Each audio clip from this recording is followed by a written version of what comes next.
Hallie, and you have just been watching that NBC News special report on those devastating wildfires in Southern California.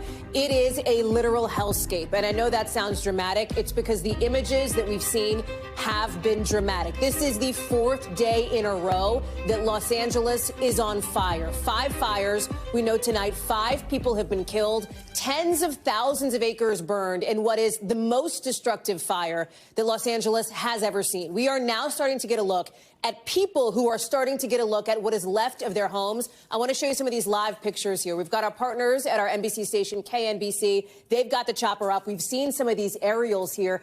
And this is what we've seen all over Los Angeles, right? You can't even see the sky because the smoke is so thick. And then look at this. You can see the fire, the smoke around some of those communication towers. I believe that this is Mount Wilson. And from the air, one of our chopper reporters talking about exactly what she's seeing. Watch.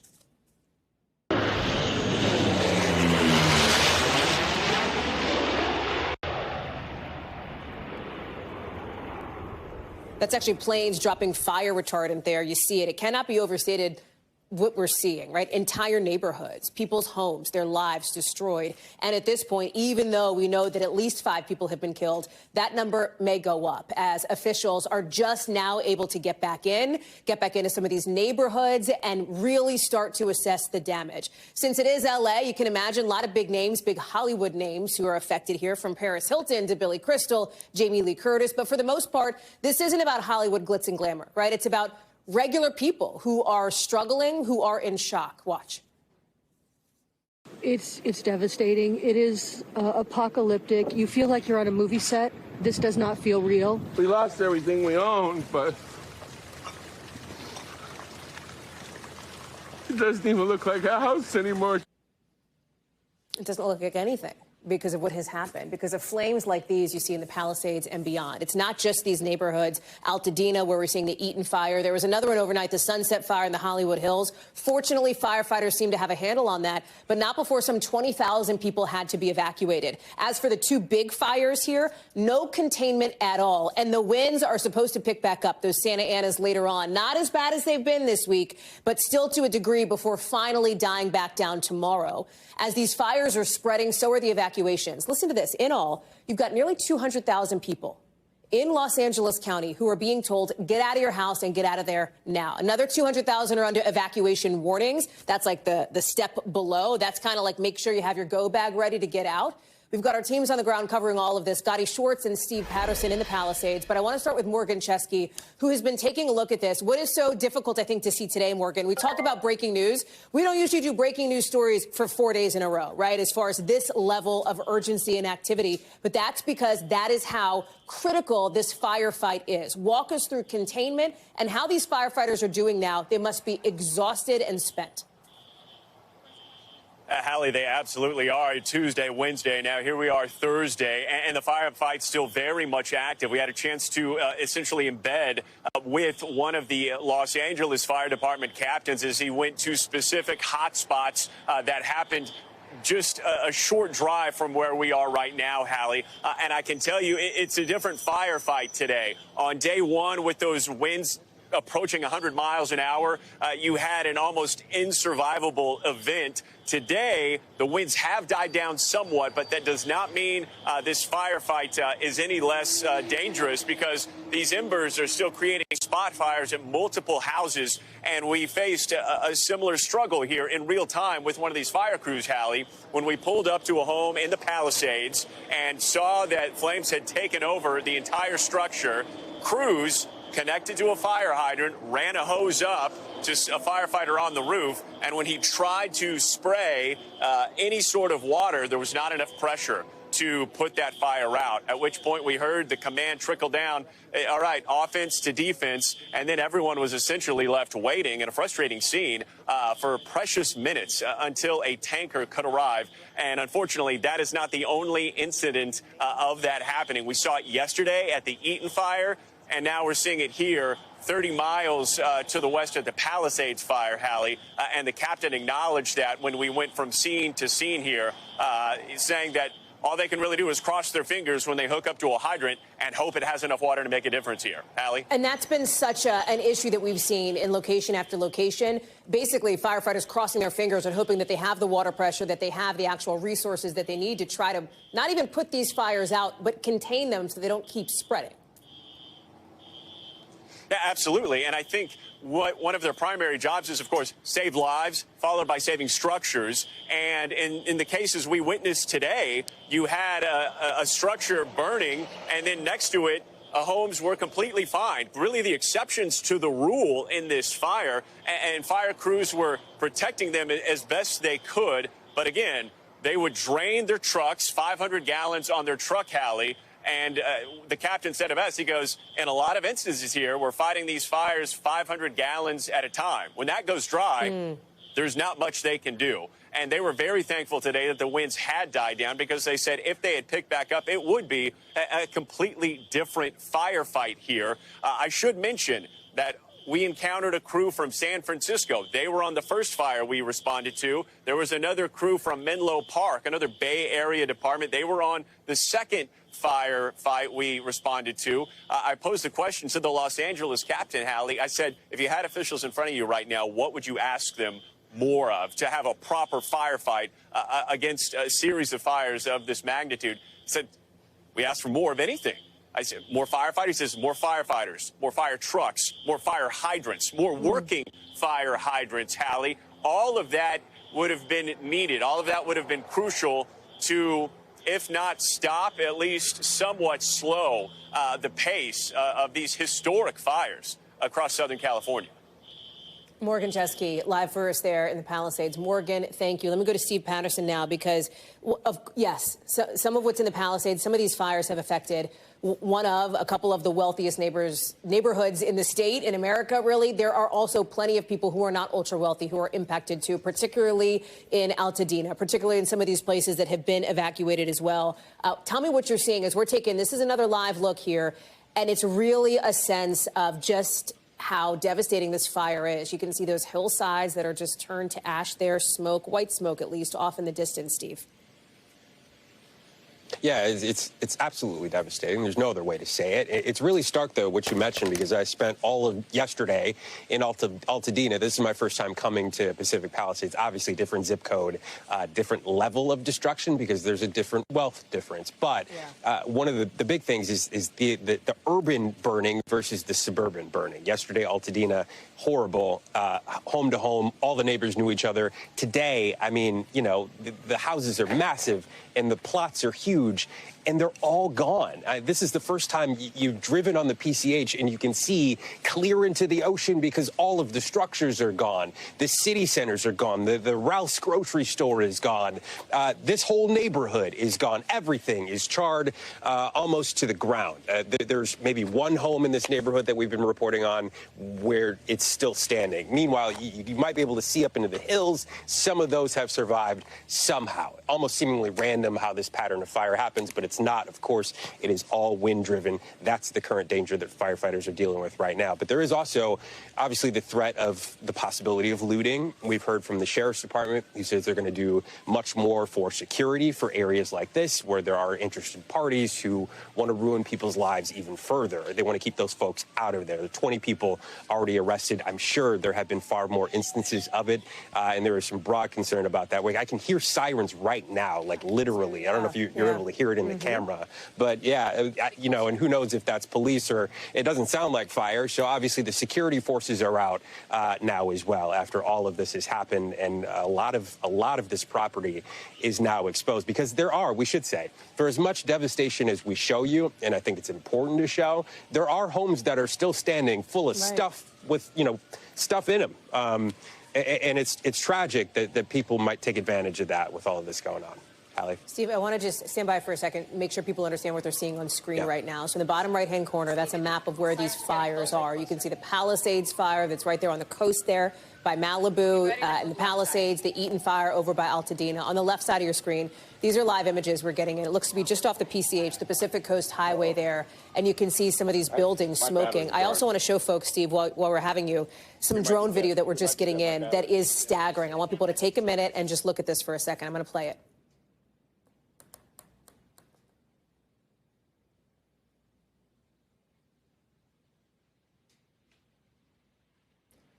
So you can see it here, this drone video shot by Matthew Heller coming in over the hillside. And you can see driveways in the bottom of the screen. It's past it now that lead to nothing.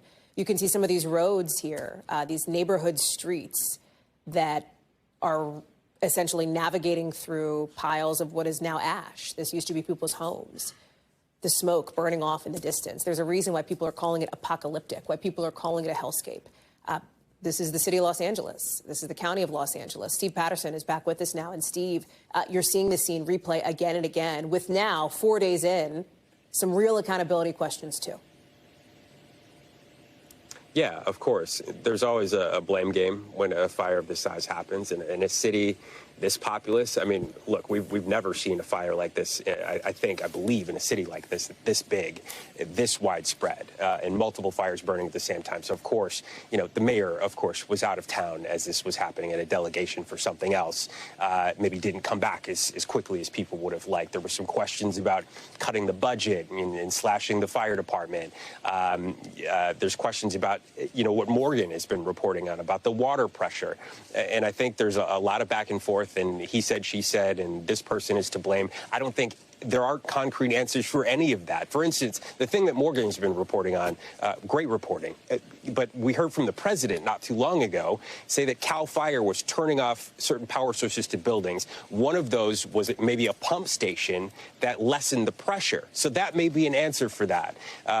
Obviously, the mayor came back as quickly as she could, saying in a press conference, also saying in a press conference that they did not slash budgets that led to the problem that we saw. So I think before we can start, obviously asking these investigative questions, the fire is still going. The people's lives are still in piles, and people can't get back into their homes. And I think firefighters would rather deal with that and figure out how to deal with that situation and the resources that are coming in. They need more firefighters, they need more boots on the ground, they need more aircraft in the sky, and they need to put these flames out, before we start looking at who's to blame and why. Hallie? Steve Patterson, thank you very much there in the Palisades for us tonight. I appreciate that. I think we have Gotti Shorts here, who we've shown has been driving through the Palisades, has been driving through some of these areas of Los Angeles. Gotti, people know, you live in L.A. You, Steve, Morgan, our team who covers it here, you know this area well. And what is so difficult to watch, I think, are some of these incredibly emotional stories, like our team that talked to a fire captain whose home burned to the ground in the fire. He's out there trying to help. He went back to find his wife's wedding band. That story is playing out on a macro level over and over and over again.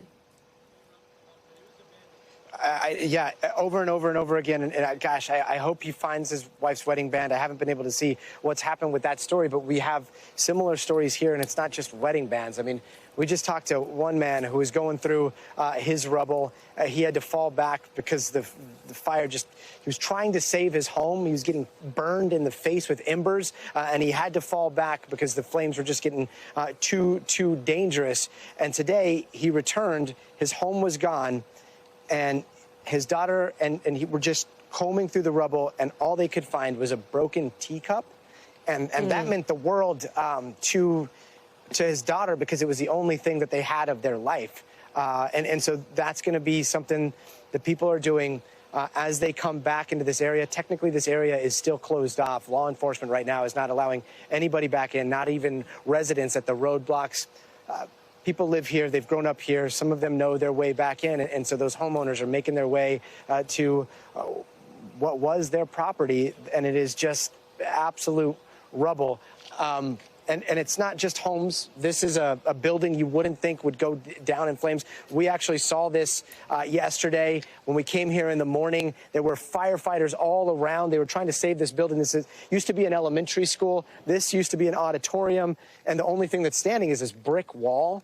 This is a brick wall, Benjamin Franklin Elementary School. The school shut down a few years ago because of budget cuts over at Pasadena School District. However, it was still held for community events. Across the street, there was just a woman that broke down in tears because this was the elementary school that she went to, kindergarten, first grade, in these halls. If I can show you something, there are sights and sounds that stay with you when you're covering these things. Usually it's the eerie silence of just nothing around, and then you hear things from the rubble. You can't make it out very well, but that's the sound of falling water inside of all of that wreckage. There's some sort of hose or some sort of water main that's breaking. And the two that have been playing out across this land of desolation right now is the sound of water trickling down, and then there's the sound of fire. There are gas lines that are still going with flames shooting out. And so you'll see all of this devastation, and then you'll see just this massive flame coming out of the ground or coming out of the side of a chimney, and that is the gas that is still on here. And both of those sounds sound so incredibly eerie when everything else is silent. And then again, you've got the people coming down and going through. In fact, I think we have some of that conversation I had with a man just down the street who again, tried to hold his ground as long as he could till about 4 in the morning, and then he had to fall back. Take a listen. I've been here for 51 years. This is your home of 51 years? I lived here with my parents when I was 12 years old. We moved here. Wow. And then after my parents passed, I took over the house. And my kids, she's 30 years old now. And she grew up here also. So I just couldn't, I just wasn't going to let that go. Yeah, she grew up here also, and that's the one that found the teacup and was so moved by a broken, cracked teacup that she could hold on to from that home. And he says, you know, so often you hear like, oh, they escaped with the clothes on their back, and you don't really believe them. You think it's a figure of speech. He looked down, he's like, these are my house slippers. This is my shirt. These are my pants, and this is all I have left. He knew that he put his wallet down on a cabinet. He went back to that area, back to where he thought that cabinet was, to try to find his wallet with everything in it. And it was just in the middle of rubble. It didn't look like it was any discernible place in a home. And he's like, no, it was around here. And there was no wallet. There was nothing. It was all incinerated, only ash left. And it's just something that's playing out street after street after street. Hallie? Gadi Schwartz, live for us there in Altadena. Gadi, thank you so much for being with us here tonight. I appreciate it. Let me bring in Erica Fixdahl, the mother of a 7-year-old who lost the home that she's owned for nearly 40 years in these wildfires. Erica, I cannot thank you enough for being with us. It's such a difficult time. How are you doing? You are obviously somewhere safe. How are you? How's your family? We're safe. That's, I guess, the most I can say. We're safe, and we're doing everything we can to just stay focused on that. Can you tell me what happened?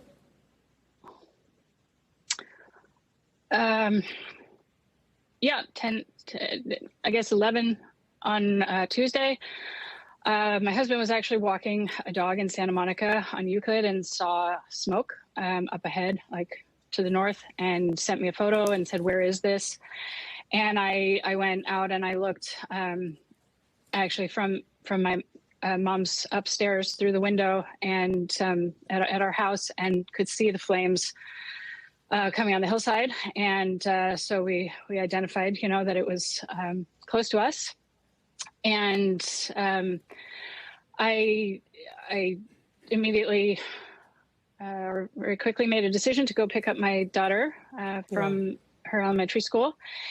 We hadn't gotten any calls or anything, but I worried that it would get too chaotic and we needed to go get her. So I went to go get her.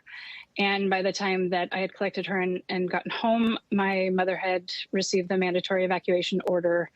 And my sister, who has been staying with us and visiting, we just had a conversation in our living room with all of our Christmas decorations and our tree still there, that, you know, we needed to go. And so we had a quick discussion about, you know, what to do and how quickly we needed to leave. And we had to get my mom's 4 cats and a bird. Wow. And my sister's dog. And my husband had showed up, and we just, you know, we didn't know how to gauge it. We couldn't find much information. We didn't know how fast it was going, but the smoke was increasing. And we really thought we would be able to come back. We thought we would be able to come back, and we'd be coming back home. And so we looked around. I threw a change of clothes for my daughter and me into a bag. I grabbed passports, my computer. And I told my mom, "You need to pack a bag now, Mom." And she didn't want to leave the house. She didn't want to leave. She knew, top thing, she needed to get her cats. And so we did that, worked on the cats, but they were freaked out. And my elderly neighbor, a couple doors down, she had showed up outside and her car was not working. Her daughter couldn't get to her. So we made a plan to take her in one of our cars. So I loaded up my car with my daughter and her, and my husband stayed with my mom and my sister to get the rest of the cats. And we headed out because we didn't want to get stuck. There are only a few ways out of Pacific Palisades, and we know that. And we didn't want to wait, and we didn't want to get stuck. And we thought, it's okay. I had things in my hands I could have thrown into bags. Wish I had helped my mom more. I said, Mom, you need to grab some important things, something that means something. And we didn't grab much because we really believed it would still be standing. And there was no way that that fire was going to burn through the town. There's no way it was going to come from where it was all the way to us. And it did. So we came to a safe place. Yeah. Erica, just so folks know what we're seeing on the screen, some of those before and after photos that you helped provide to our team here of your house, your neighborhood before and after. And it is just staggering to hear you talk about, of course you didn't think the fire would hit Pacific Palisades and rip through the neighborhood like this, and yet there is so little left standing. Have you had a chance yet to go back, to get back into the Palisades to see, okay, you haven't been back to see your home at this point yet? Only the photos and video. Okay. We won't go back until we know it's safe, and I'm not sure when I'll be able to. Of course, we want to see if there's anything, but I really can't even look at the photo very well myself because it's so emotional for you. Yeah. Yeah. How long did you live? Go ahead. 1978. My parents bought the house in 1978. I was just about a year and a half old. And, we've been there ever since. It's multi-generational. My sisters and I have all been in and out. And we're really, it was our home. It was our everything, the center of our universe. We're really passionate about where we live and the Palisades. We're so privileged to have lived in such a beautiful, amazing place in the community from the time I was a child.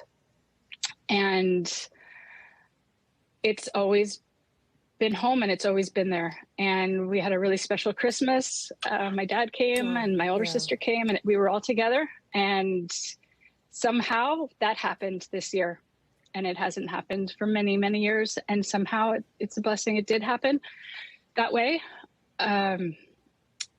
We're really, really wanting to rebuild. It's our home. I don't know how we will rebuild because it's going to be really hard and a stretch financially and all of that, but we don't want to go. We've never wanted to go. And do you have fire insurance when you talk about rebuilding, Erica? Is that clear for you right now? It's not clear. My mom's got some financial stuff that needs to be clarified, and we're not clear on where this will leave us and what we'll have left to rebuild, or if we'll even have a piece of property that's ours. And we just know that we love it so much, and we love our neighbors and our street, and our tree we think we saw is still standing outside, our big magnolia tree that I climbed when I was a kid. And some of our bricks, and our bricks were so special, and people used to walk by. And even though our house was one of the oldest probably on the block, I said, but it's ours. And my daughter said, but it's ours. And it's fancy in its own way. We're not fancy. We're not rich, but it was filled with history, and my mom's history. She came from Finland. Her parents, the photos, the memories, the things we collected, my daughter's creations, her artwork, everything. Erica Fixdahl, it's heartbreaking in so many ways, and I appreciate you bringing us into what this process has been like, as difficult as it has been for you and for your family. We are glad you're okay. Thank you. And so many people are thinking about you and your community. Thank you. We're thinking of all of our neighbors and the whole community, too, holding everybody in our hearts. Thanks for being with us. Appreciate it. Thank you. You've just heard the story. We could find 10 other people who have similar, equally gut-wrenching stories about what they have had to go through, about knowing that, sure, it's just stuff, but think about your stuff, right? They're okay, it's just things, but think about your things and what it would be like for you. Let me bring in Peter Alexander, who's live for us at the White House. And Peter, I know that President Biden, we showed it on a special report here just within the last half an hour, received a briefing. This is something, as so many national tragedies do, that has touched the White House. The president is now not just taking on this role, as he has so often in his administration on his final few weeks in office, as consoler-in-chief, but also as chief executive, right, helping California. Gavin Newsom, the governor of the state, asking for federal assistance. And that is something that is going to be critical to the state as it rebuilds. Yeah, that's exactly right, Hallie. Just 24 hours ago, of course, the president had an opportunity to sort of experience this for himself. He was in California there to help celebrate the arrival of his first great grandchild, his son Hunter's home. Not clear if it was lost or impacted, but certainly it was in the evacuation zone there. So the president does have some personal relationship to what's happening here. And he spoke about it in personal terms when we heard from him moments ago. He said, among other things, the key headlines were that he said that the federal government is going to pay 100% of the firefighting needs to help protect life and property for the next 180 days for a 6-month period. So that's the biggest headline that came out of his remarks today. He pledged the full weight of the federal government to help in whatever form that it can right now. His language was, "We are with you. We are not going anywhere." He also urged victims of these fires, in many places still burning across the greater Los Angeles area right now, to begin contacting federal officials to request funds as necessary to help cover immediate needs like shelter, prescription drugs, and food. He said that those people could log on to disasterassistance.gov. And given the fact that we know so many people who may be affected may even be watching us right now, I'll share the phone number as well. It's 800-621-3362 to initiate this process. He was briefed by members of his defense team, by the United States National Forest Service, by FEMA representatives as well. And over the course of the last several days, we have heard from this federal government what it is doing to try to supply any and all equipment that it can here. Just yesterday announcing a handful of air tankers, firefighting helicopters, the Navy providing helicopters as well. Obviously, the aircraft in the immediate hours after this fire began, with those just insanely strong Santa Ana winds, were grounded, unable to fly. But just as soon as they could get back up in the air, the federal government said they would be providing additional resources there to help survey, to help provide water drops as necessary here. We did hear some other remarks from the president in the course of his comments today, saying that local utilities turned off some of the power flows, as he described it, out of fears that new fires could be sparked. So he spoke with some better understanding based on his FEMA director being on the ground there, who's been briefing his team here at the White House about what's being done to prevent any additional fires from breaking out. As awful as what we have seen has been, and as historic as it certainly is, even as the winds appear to be dying down, there is new fear that some of those Santa Ana winds will pick up over the next several days and into next week. Hallie, you and I both spent time living in this region. I can't tell you how many times you drive through some of those passes there. They are as stunning and spectacular as you can imagine, but it's that same sort of scenic, remarkable nature of the scenery there that made this so ripe for fires of this kind. The president, again, to be clear, committing 100% of the federal bill to be paid by the federal government for the next 180 days. There's also something else striking here, Peter, which is that the vice president of the United States, the Democratic nominee for the race for the White House in 2024, has a home that was in the mandatory evacuation zone. Have we heard, and I don't know the answer to this, anything from Vice President Harris? I don't think publicly we have. She was at, obviously, the funeral at the National Cathedral for former President Jimmy Carter today, not the setting to speak about this. But obviously she was at that briefing just within the last hour as well. Yeah, she spoke. The president spoke. Then he put his hand on her arm briefly, and I said, I know this is perfect. This is personally impactful to you as well. She didn't speak about the impact on her home, but certainly you can imagine how many neighbors and friends in that community, the home she shared with the second gentleman, Doug Emhoff, were impacted there and continue to be impacted right now. The west side of Los Angeles, where so much of the damage is taking place, is large. It's beautiful. In some places, it's particularly Tony, very expensive neighborhoods, but it also is, in its own way, a small community. And so you can imagine that she is personally impacted, having lost, I imagine, I think it's certain to say that friends of the vice presidents were impacted by this. When you look at the images, Peter, when you look at the numbers that we're seeing, right, hundreds of homes that have been destroyed in the Palisades and elsewhere. Yeah. Exactly, thousands. I think the latest estimate is about 5,000. This is Altadena that we're showing, just so folks are clear here, which is on, as Peter notes, on the other side of town, a very different demographic as far as the wealth factor, if you will, and no less horrifying wherever it happens. Peter, I do want to note here that President Biden at this briefing is currently talking about how he wants to get more power lines underground so they don't fail and start fires, and how he believes infrastructure funding is moving in the right direction. He's obviously engaged in this. As you note, he canceled that trip to be able to stay here and help do what he can to manage the federal response to these wildfires. We should note, though, it is not clear we don't know for sure yet what started the Palisades fire. No, we don't. But I mean, if history gives us any better understanding, oftentimes, and there are some early reports right now that some of the power systems in that area were reporting strain due to the winds blowing there. Too premature to say anything, obviously, about exactly how these blew. But certainly in so many of these fires across the West, the Paradise Fire that was so bad in Northern California, closer to where I grew up, frankly. You know, in a lot of these occasions, these are because of power lines being knocked down. We were talking about the vice president here, and as we're speaking, I'm getting more notes from the team as I've been listening to you. We've also, in another ear, been listening to the conversation that wrapped up in the Roosevelt Room. The vice president seated beside the president said, among other things, that the conditions in her home state are, quote, apocalyptic and extremely, extremely dynamic. She said, we are literally waiting to see what way the winds will blow. We know that's something that'll have an impact for months, that this is something that'll have an impact for months and years to come. She said that she hopes there can be some way to address how to help families who had insurance policies canceled. But so far, she was not in a position to propose any potential remedies there. Hallie. Peter Alexander, our chief White House correspondent, with us tonight. Peter, thank you very much. You heard Peter talk about the wind factor. That has obviously been huge in this, considering the Santa Ana just a couple of days ago. Let me bring in Bill Cairns now.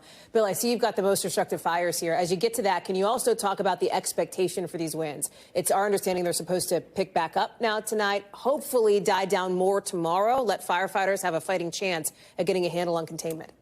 Yeah, I'm going to kind of go backwards here. I'm going to start with this graphic and then get to your answer with the winds. And the reason I want to say this, because you just mentioned it, we just got the update that the Palisades fire, about 5,200 plus homes from an aerial perspective, they were able to kind of map it out. And so these are the worst California fires of all time, since we've been recording these, the most destructive. So in other words, the most structures, whether it's garages, businesses, homes. And the Camp Fire was the worst at 18. So this now, just the Palisades fire alone, would go third on this all-time list for the most number of structures, close to the Tubbs fire. This doesn't even include the Eaton fire, which they say is about 1,200 or so homes. So if you add those two together, this would be the second most destructive in California history. Yeah, so just top three. Yeah, I mean, so it's like, the Camp Fire was also the most expensive ever. So, you can only imagine what this end final number is going to be for insurance claims. Here's the forecast for the next 7 days rainfall. That's easy to do, Hallie, right? Not what they want to see, right? Absolutely nothing. Today, we went into a severe drought. That was the category for the drought monitor that we went into for L.A. So tomorrow, the winds do come down during the day, so we have an elevated risk of fires in the mountainous areas. A little further towards the south, towards San Diego, Oceanside, inland, that's where we still have a critical risk in place. As far as the winds, they are going to pick up again tonight. So as we go through the overnight hours, it's not everywhere. It's kind of on these favored little mountain passes. So Malibu and Simi Valley, the reason I bring that up is because this is where the Paradise Fire is located. When we get up here near Fallen Springs, a little bit to the west of there, right where my hand is here, that's where Mount Wilson is. That's where we've seen the Eaton fire during the day today. And what's been interesting about the Eaton fire, it's actually been moving up the mountain away from Los Angeles. From all the coverage and all the helicopter shots I watched all day long today, I have not seen any new structure burned today during the daylight hours. Doesn't mean there wasn't any, but I didn't see any evidence of those. Like yesterday and the day before, we had reporters just standing in the road with houses burning behind them. I saw 0 instances of that today. So the fire is burning more up in the mountains now near Mount Wilson and also away from the coast now. The Paradise Fire has also retreated a little further north. So that's made the firefighters have gotten the upper hand on that area, between the urban and the wild. And now the fires are burning more where you'd expect them to be. The issue is the smoke from the Eaton fire is still coming down the mountain into downtown L.A. Unhealthy air. That's schools canceled again tomorrow for that reason. And the current wind gusts, it's still gusty up in the mountains, but it's not quite as horrible as it was. You notice where the Paradise Fire is located. We still got gusts to 27 or so. So it's so dry, hasn't rained in 8 months, and we still got gusty winds, low relative humidity. We're still going to see these fires flaring up, but hopefully up on the mountains. The question is, will any new fires form in the next couple of days? We get those higher winds tonight, Hallie. It looks like Saturday night into Sunday morning, we get another jump in the winds. But the big issue is it looks like Tuesday into Wednesday, we have a potential, at least, of another Santa Ana wind event. So that's going to get everyone's attention, maybe even a strong event. Now, it's just like this one, though. It's almost like a tornado. A tornado could be out in the farmer's field and not hit anyone and do nothing, or it could go through town and destroy it. Just because we're going to have a big Santa Ana wind event, if there's no new fires and these are under control, it won't be a big deal. The problem is if a fire does form, you see what can happen.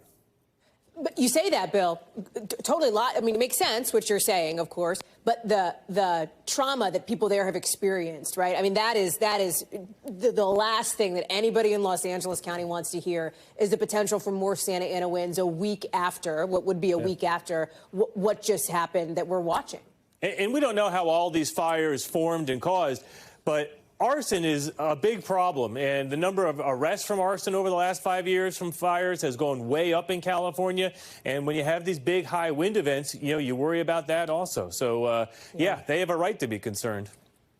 Bill Cairns, thank you so much for that breakdown, for that track. More to watch, more to talk about with you in the days to come. Appreciate it. So, just to reset for folks here, we've got those 5 fires in Los Angeles County. We know that this has turned deadly. We know that people are heading back to their homes, in some instances seeing nothing left, trying to recover anything they can, as this is still an incredibly active situation, an incredibly active scene. Firefighters are working to get any level of containment here. As you're taking a live look now at some of the photos, some of the images that we're getting in, they are dramatic. This is coming in from KMBC, our NBC News station in Los Angeles that has done yeoman's work over the course of the last 72 hours.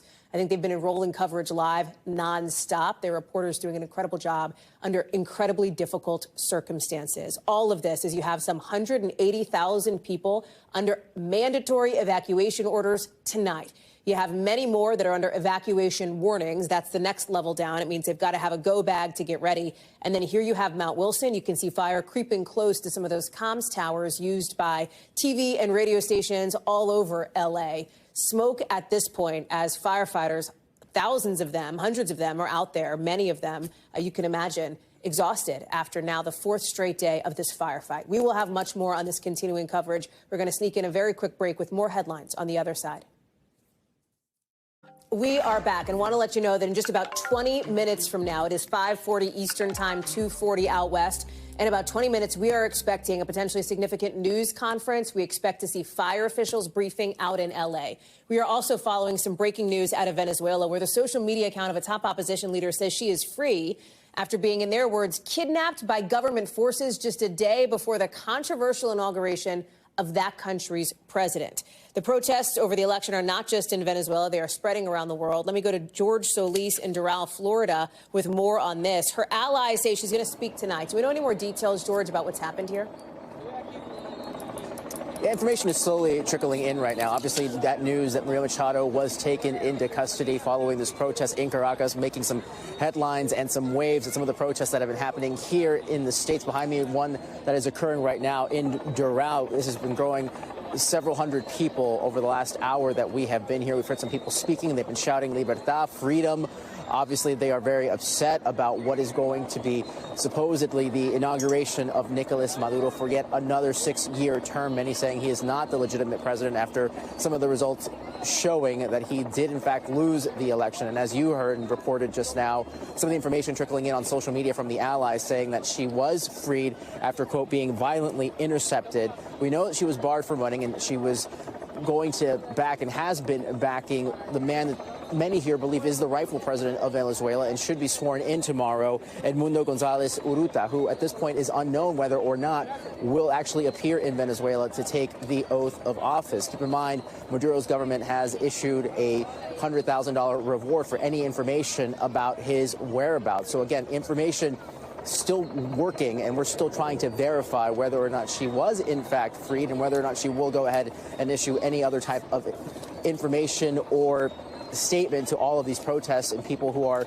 trying to find some guidance as far as what will happen tomorrow, with today being the eve of this inauguration of Nicolas Maduro. And again, these protests only seeming to grow. They have remained peaceful here. We are surrounded by a presence of law enforcement as well. But again, many people just waiting for word on what to do next. Many are expecting Edmundo González to actually take the oath of office tomorrow as well, despite, again, that bounty, if you will, on his head. And obviously this regime that seems not willing to yield power by any stretch of the imagination. By all accounts, they all expect Maduro to also be sworn in. But many here, especially some of the voices and some of the people that I've been talking about, are saying what happens here has so many implications for so many countries, not just in Latin America, but it not just indicates freedom for the people of Venezuela, but just freedom globally as well, Hallie.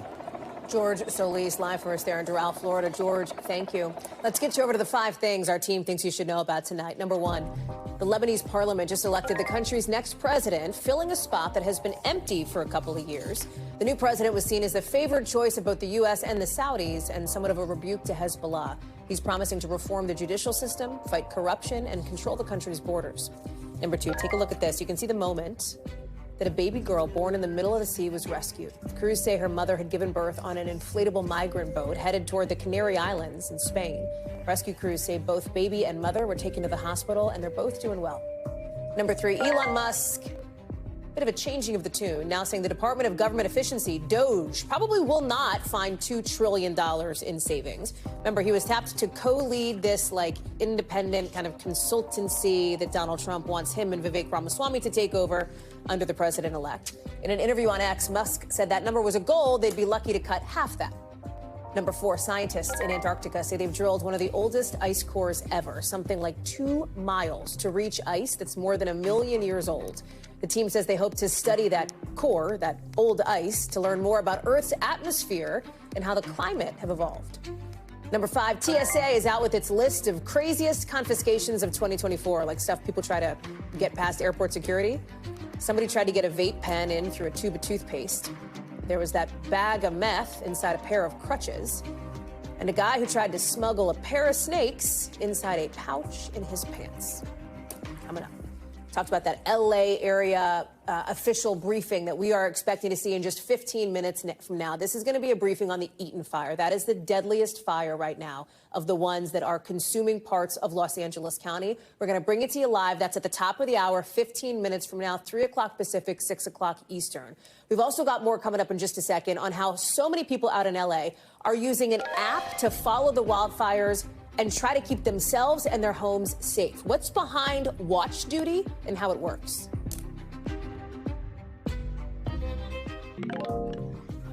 You've got so many people in Los Angeles that are dealing with these fires, either in their neighborhoods, in neighborhoods nearby, or they're seeing all that smoke, dealing with that smoke coming in over the hills in downtown LA. And you've got a lot of people turning to this app that's getting a ton of attention now. Here it is. It's called Watch Duty. It's run by a nonprofit, and it gives live updates about fires, about the firefighting push. And in just the 24 hours after the fires this week, some 600,000 new users jumped on this app, with folks in Los Angeles sharing screenshots all online, telling people, download it. It's a lifeline, they say, considering how quickly conditions and forecasts change. Yasmin Vasugian is joining us now. And something like this, Yas, right? The ability for people to have something in their hands that can give us those time-critical alerts can be huge. Yeah, I think, listen, when you're dealing with a high-stress situation like this, where your life is at risk, your home is at risk, everything that you care about in this world is at risk, you want something that you can actually turn to give you the information. The way I'm kind of looking at this, Hal, is I've been kind of ticking through this thing and you know, want to be totally clear here. This is my first time looking through it and doing this story. Is it somewhat like Waze, but instead of traffic and telling you where the accidents are and how to avoid that traffic and avoid those accidents, it's talking about the fires and the things that you can do. So, for instance, if you're going on this app, right, this is fueled by 200 volunteers, staff, active, retired firefighters. You see it right there, dispatchers, veteran storm watchers as well. This is a way to dispel misinformation because, as we all well know, throughout a lot of these kind of tragic, especially natural disasters, oftentimes there's a lot of misinformation that's circulating. And it tells you essentially as you go on this app where the fire is, right, where the evacuation zones are, what areas should in fact be evacuated, and then any updates that are happening within this fire. So let's bring up the full screen on some of these apps that I want to tick through. So, for instance, we're looking at the Palisades fire, right? If we go in a little bit more, we see 0% containment, right? This was a couple of hours ago. Now it's been updated to 19,000 acres now that have been destroyed.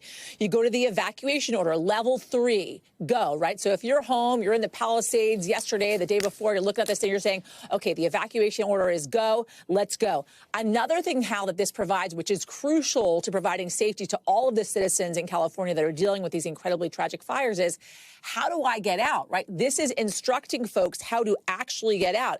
And then if we scroll down one more, it tells you any kind of new updates. For instance, talking about Pepperdine University, we had known for some time that Pepperdine University, which, by the way, is in Malibu, had been remaining open, their campus remaining open. They had decided in the last couple of hours it was getting too dangerous, and they, in fact, closed the university. So a lot of folks kind of going to this app, understanding and knowing it's experts behind this app. And you're wondering, okay, how do they disseminate this information? They're using Slack. So what they're doing essentially is they're communicating on these Slack channels. And then they have all those volunteers, as I mentioned, those 200 or so volunteers that are working this app, going out and verifying the information they're getting in to make sure everything that's coming through on watch duty is as accurate as possible, Hal. Yasmin Vasugian, a great look at something that is so critical to so many people out there out west. Thank you. Thanks, Hal. As mentioned, in about 9 minutes from now, we expect to hear more about the Eaton fire out in Altadena, just over the hill, of course, from downtown L.A. there. We will bring that to you live when it happens. You've also heard some of these harrowing stories from people who had to leave their homes, including the woman we spoke with last hour who doesn't know if she's going to be able to pay with insurance to rebuild her home. Why the state was already facing an insurance crisis even before this week. That's coming up.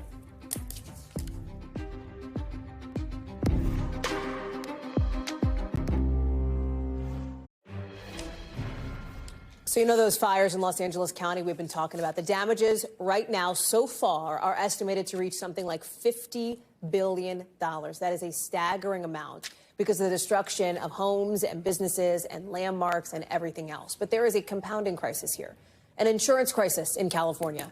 Just last summer, insurance carriers canceled thousands of insurance policies in some neighborhoods that are now affected by the fires because, they say, the costs were getting so high. Christine Romans is joining us now. Just a tragedy in California, and one natural disaster after another, worsening an insurance crisis. An early estimate putting the insured losses from the Pacific Palisades fire at nearly $10 billion. And that's an early estimate, with at least 3 more fires exploding since that estimate was made. The losses are sure to rise. So what does this mean for homeowners? They'll be taking an inventory of what's been lost. They'll be checking their policies for what's covered. The region is known for its multi-million-dollar home prices, and with entire neighborhoods wiped out, insurance companies are being pushed to the limit. More than 100,000 homeowners in the area were dropped by insurance carriers over the last few years, with wildfires ranking as the overwhelming reason why. Now, there is another option for homeowners, though. The state's insurer of last resort, the California Fair Plan, as it's known, it has seen an 85% increase in policies in the area hit hardest by this week's fires. So now it faces a huge test covering all of this week's devastation. This is the new normal, many insurance experts and weather experts say. Last year's losses from natural disasters exceeded $100 billion. And with all of these disasters, costs will continue to soar for homeowners. You know, nationally, homeowners insurance rates rose nearly 20% from 2021 to 2023. And just recently, California's regulators approved rate increases as high as nearly 35%. So just everywhere you look, the cost to cover these disasters and the cost to insure against future losses show no signs of slowing down.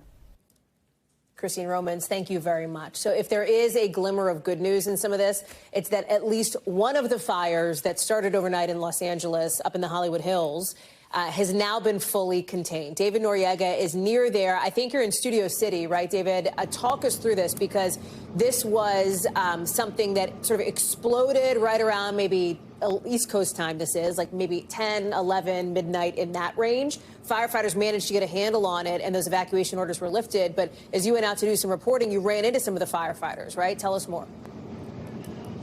Yeah, that's right, Hallie. So I actually am in the Hollywood Hills where this fire started. What you can see behind me is a fire engine that has been, so we're basically right at the entrance to the park that leads to the canyon, Runyon Canyon, where this fire started. And the biggest difference, exactly the biggest difference between this fire and the Palisades and the Eaton fires was the conditions, especially the wind, because the wind had died down enough for air crews to attack this fire aggressively with helicopters dumping water. They were able to prevent that fire from growing as explosively. Also, the fact that the winds were lower itself prevented the fire from growing as explosively as those other fires did. Now, when I got here earlier, because our bureau in Studio City is very close, it's like 10 or 11 minutes away, it was taking a little while for the crew to get here because they were in the Palisades. So I got here before them, ran into these firefighters behind me, and they were walking up this way into the park. Let me show you what they were doing. I asked them what they were up to. They said that basically they were following this hose line that you see here on the ground into the park and all the way up into the canyon. Now, this, what you see, is the beginning of about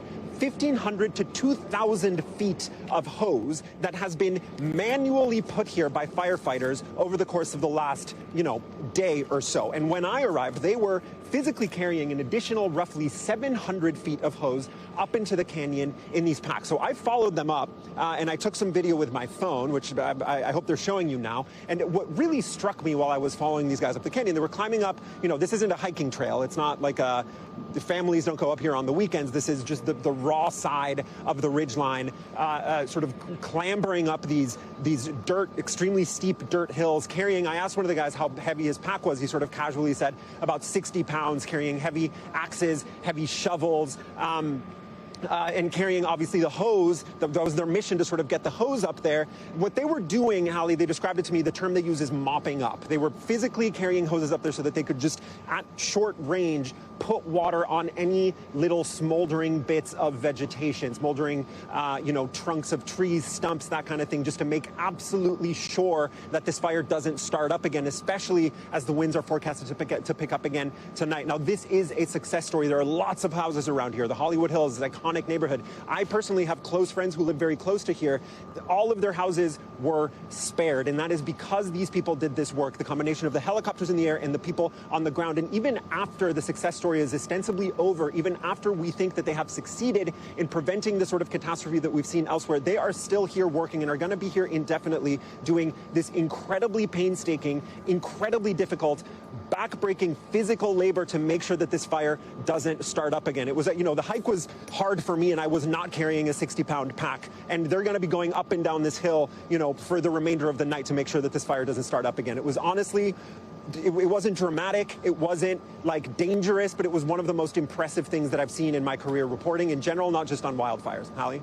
I think that's so interesting, David, because to your point, there is so much about this that has been dramatic. There is so much about this that has been sort of staggering. But then there is the grind, right? There is just the tedious, sort of minute by minute, footstep by footstep, as you put it, clambering up the mountain that's got to get done, that is difficult and also critically important.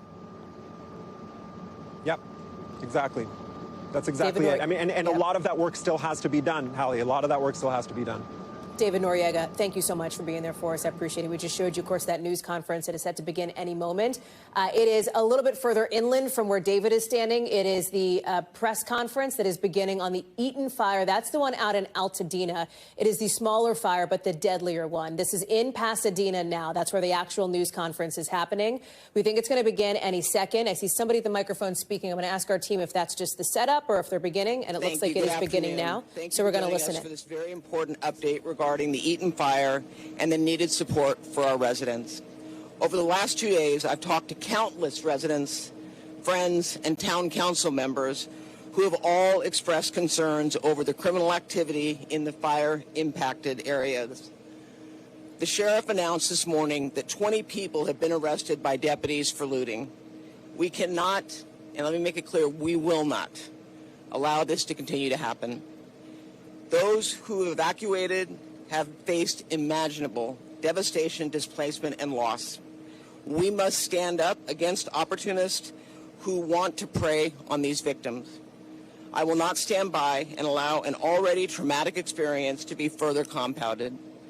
I stand here today with the sheriff as he makes an important announcement that will amplify our ability to protect our vulnerable communities in their time of need. My deepest thanks to our first responders who have been battling this blaze, and to the law enforcement officers who have been standing up against criminal activity to the best of their ability. I am confident that these steps we are taking today will give us extra leverage and support needed to really crack down on this important issue. To our residents, we stand with you and will continue to stand up for you. It's frustrating to me when we ask people to evacuate. Their greatest fear is, am I going to come back not only to a home that's standing, but if it is standing, have people come in and burglarize my home. They shouldn't have to make that choice. So with that, I would like to introduce our Los Angeles County Sheriff, Robert Luna. We're going to bring you back when the sheriff begins speaking, but I want to tell folks in the upper right-hand corner of your screen, these are new images coming in of what appears to be, we are told, a new fire in Bell Canyon, a new vegetation fire. We want to be clear. It's not clear just how big it is, just the size of it. That's what the plane is flying over. Bell Canyon, this is north of, if you know the area, Calabasas, sort of north of Malibu, in that vicinity there. So we're going to watch that. You see the smoke coming over. Again, the chopper is there. We're going to watch that as we listen in to the sheriff speaking now. Fires, at least in LA County, both the Palisades and Eaton fire. We are in the process and will coordinate deployments for any additional requests through the county. And just so everybody's aware, in order to request mutual aid, at least for law enforcement, in Los Angeles County, I'm the primary regional coordinator for that. So the request was made through our department, but we are working in collaboration with the Los Angeles Police Department, Chief Jim McDonald, Chief Gene Harris, who joined here to the left, and then the Chief Ramon Bautista from the Santa Monica Police Department, and then any other chiefs of police who may need additional resources as a result of these fires. We'll make sure that we do that. So for the last 24 hours or so, we have had approximately 400 National Guard members throughout the state ready to support us, and as I just stated, they will be coming in. We expect that they may be on site as soon as tonight. That may change a little bit, but they will be assisting us with traffic control and critical infrastructure protection. They will be staged throughout the Los Angeles region, and our Emergency Operations Bureau is currently working on specific missions that they will fulfill both in these affected county fire areas, the city of Pasadena, the city of Santa Monica, and the city of Los Angeles. This wouldn't be possible without the assistance of Governor Newsom, who approved this request. He's been consistently on the phone with our leadership asking what that we need, and we're very grateful for that. This effort will allow law enforcement to free up our resources and move personnel to other critical areas throughout the county, in a sense becoming a force multiplier. I'm going to switch gears a little bit now. Earlier, there was a lot of questions, as there should be, about the death toll here in Los Angeles County as it specifically relates to the fire. Anytime I talk about numbers, whether they are fatalities or we're talking about potential looting arrest, I'm going to tell you something. The number just continuously fluctuates, and it's because we're still in a very chaotic scenario.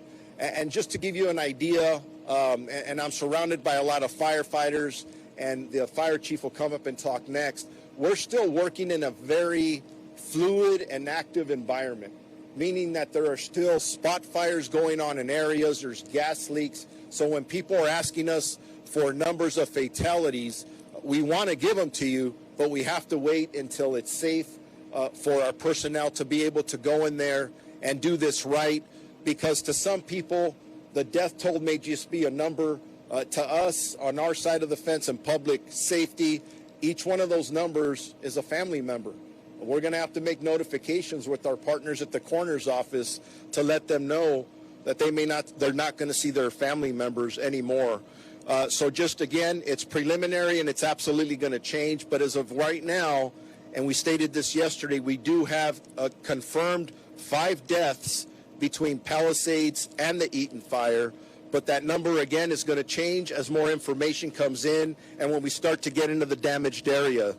The homicide detectives for the LA County Sheriff's Department are trying to get into the locations to process the scenes, but they've been delayed for the dangerous conditions that I just spoke about. But once homicide is able to get in there, they'll do the death investigations, and then we'll have more complete information that a lot of people are asking us for. I also want to mention that our team has been working on a curfew.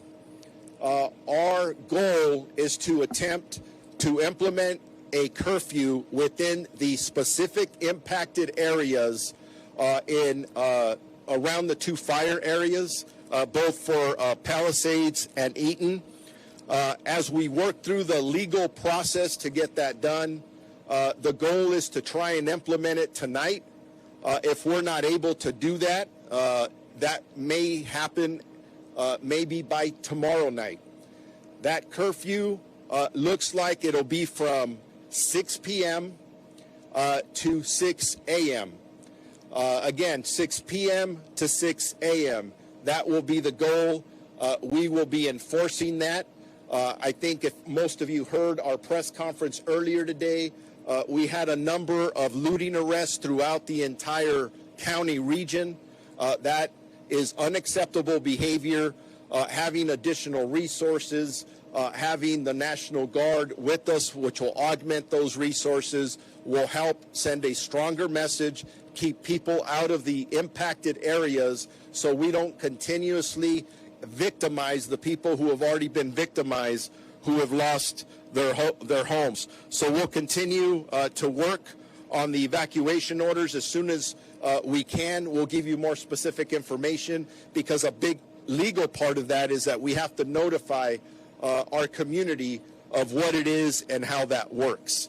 And just to wrap up for us, we have increased resources for our burglary and looting suppression. Unfortunately, there have been crimes out there that have been reported to us by residents who have evacuated their homes. Our deputies continue to do an amazing job of conducting humanitarian missions, and they've had many, many rescues. And I do want to stress that the majority of the people they are having to rescue out of homes and vehicles are individuals that chose not to evacuate, not only putting themselves in danger, but putting the first responders in more significant danger. So please, you hear this over and over, when somebody tells you to mandatory evacuate, please evacuate.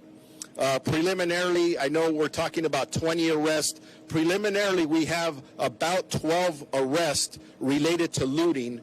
And again, that number hasn't been confirmed. We're checking that. We're also getting the number of about 16, and that's at the multiple impacted areas throughout the county of Los Angeles. But we'll continue to collaborate And as I stated earlier, I'm in constant contact with the California Office of Emergency Services. That's where we made the official request for the California National Guard. I've been in communication with the Commissioner of the California Highway Patrol. He's offered his assistance, and we've deployed with his partnership or collaboration multiple CHP officers for traffic control around the area. My last item is this. If you have any questions about current evacuation orders or warnings or the many street closures that we have here in Los Angeles County, please visit lacounty.gov/emergency for updated information. And with that, I am going to now introduce the fire chief for Los Angeles County, best looking fire chief, Tony Maroney. Thank you, Sheriff Luna and Supervisor Barger, Chair of the Board. So I'm going to limit my comments to an update for the Eaton fire here in Los Angeles County that's affecting the unincorporated community of Altadena, in addition to the cities of Pasadena, Arcadia, and Sierra Madre. We remain in unified command. However, we have added one unified command partner. CAL FIRE Incident Management Team 3 has been assigned to the incident to assist with recovery operations. Recovery operations consists of trying to coordinate all of our human remain detection teams that will be going house to house to make sure that we can account for anybody who's been killed in the fire. Also setting up community recovery centers.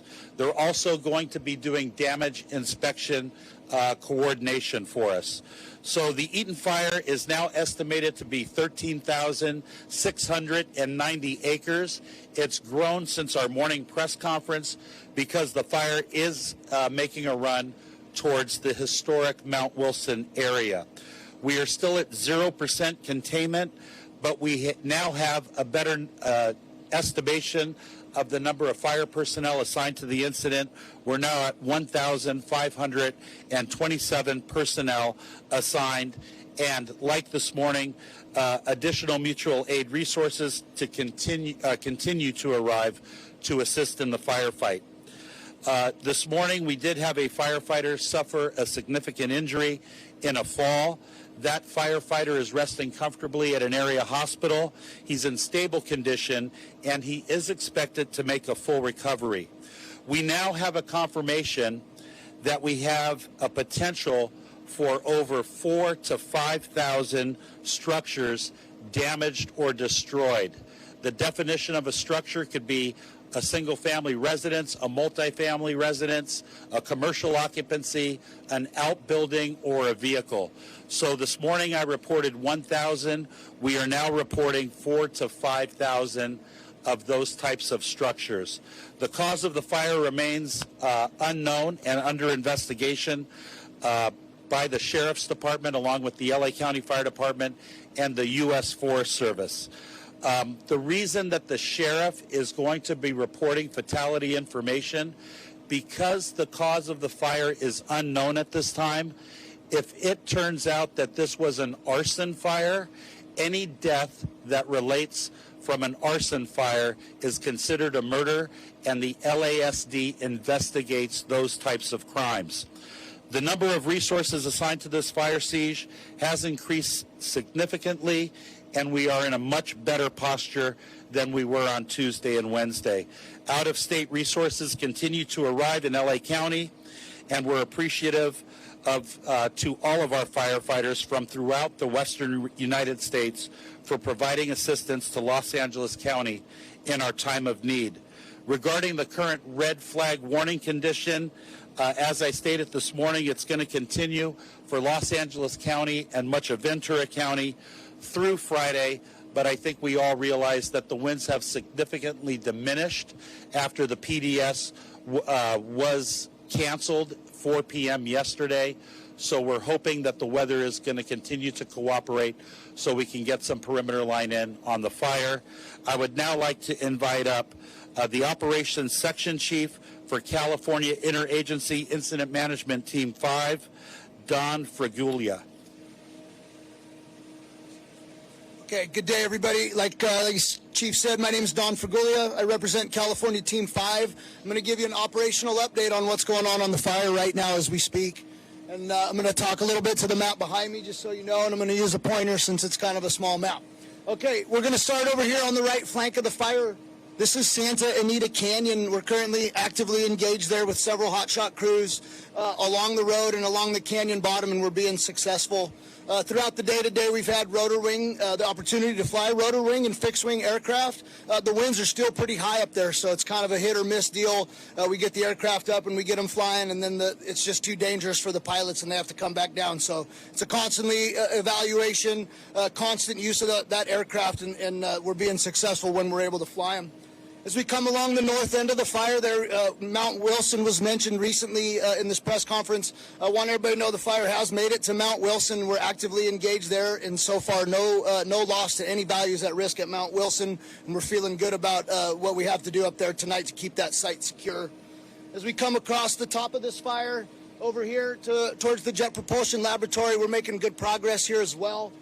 Values at risk obviously include the JPL, among other things out there, so priority for me as an operations is this side of the fire over here is a high priority. We're concerned about the winds that are potentially coming to outflank us in the coming days. So all hands on deck. We're going to work day and night, and we expect to continue. You'll see some containment in the coming days. Thank you. You're watching that live news conference. We're going to bring you right back to it, but I want to explain what you see as we pull up this live shot here. Again, these aerials coming in from above the scene in Bell Canyon. This is north of Calabasas. This is a new brush fire. It's about 50 acres that has just started, but it is yet another fire now in the Los Angeles County area as they're getting ready for the potential for more of those Santa Ana winds before they then begin to die down. We're watching that. We're showing that to you. We're also listening into this news conference where officials are confirming as of right now 5 people dead in those LA County fires. That number could change, and also the possibility of a curfew in certain specific areas. I want to go back to that news conference now. I think we still have it up. And listen in here. Social media platforms. Thank you.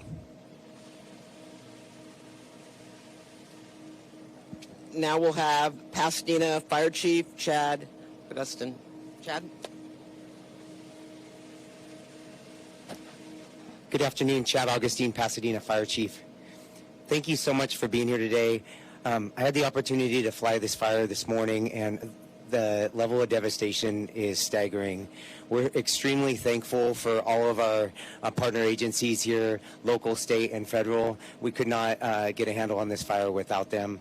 And for my residents, we're committed to get back to full restoration as long as that takes. And you'll have the continued support of everybody here in order to do that. Thank you. And then Sierra Madre Fire Chief Brent Bartlett. Good afternoon. I want to go now to Brett Jacob Bartlett Soboroff, who is live Sierra with us now from the area of Los Angeles County where we have seen those devastating fires. We're keeping an ear on that news conference, Jacob. We've also been showing people, and we saw this over the course of the last 24 hours, these other smaller fires. You've got the Palisades fire, the Eaton fire. Last night you saw the Sunset fire in the Hollywood Hills. And now at Bell Canyon, another brush fire has popped up too, Jacob. This is the whack-a-mole game that firefighters are playing. Yeah, it's northwest of where I am, Hallie, from Pacific Palisades. And like you said, it's just another one of these wildfires that continues to pop up here all across the Southland, as we call it. And, just to reiterate, as you heard from the officials there and as we've been talking about for the last couple of days, this really has been a tinderbox ready to go. We have not had very much rain here in Southern California over the past 6 months or so, and it was preceded by about 2 years of a relatively heavy rainfall for us. The vegetation has been lush. You can see just a corner of that eucalyptus tree, I know, behind me. There's a lot of that all over Southern California. This is a landscape where we coexist with nature. That's the beauty of Los Angeles, but you live in the foothills of the Santa Monica Mountains, or you live in the Los Angeles Basin, as it's called, or you might even live down by the coast, and most places around here will abut some form of the natural landscape. And so with all of that dry vegetation, with hurricane force winds coming here to LA, something that I don't think any of us who have lived here as native or lifelong residents could ever have anticipated. It has led to the situation that we find ourselves with now, but at least a little bit of good news. in terms of the response, that not only has the wind died down temporarily, but that the federal government will be stepping up in terms of the recovery effort that may very well end up costing many, many billions of dollars.